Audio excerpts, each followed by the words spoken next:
నా హెల్త్ గురించి కన్సర్న్ చూపించి కామెంట్ చేసిన వాళ్ళందరికీ కూడా thank you so much. So ఇప్పుడైతే హెల్త్ అంతా సెట్ అయిపోయింది. కొంచెం కోల్డ్ ఉంది, అది కూడా ఇంకా సెట్ అయిపోతుందిలేండి.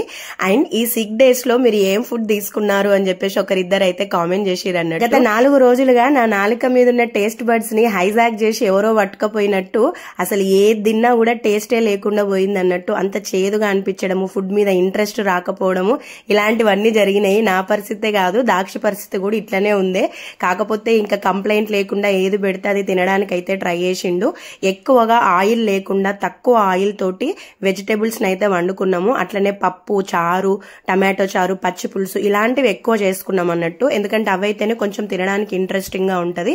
అండ్ మార్నింగ్ బ్రేక్ఫాస్ట్ కి ఎక్కువగా ఫ్రూట్స్ అయితే తీసుకున్నాం అన్నట్టు. హెల్త్ బాగా లేనప్పుడు పిల్లలైనా సరే మనమైనా సరే లైట్ ఫుడ్స్ నే తీసుకుంటుండాలి, హెల్దీ ఫుడ్స్ నే తీసుకుంటుండాలి. అప్పుడే మన బాడీ తొందరగా రికవరీ అయితే అవుతుంది.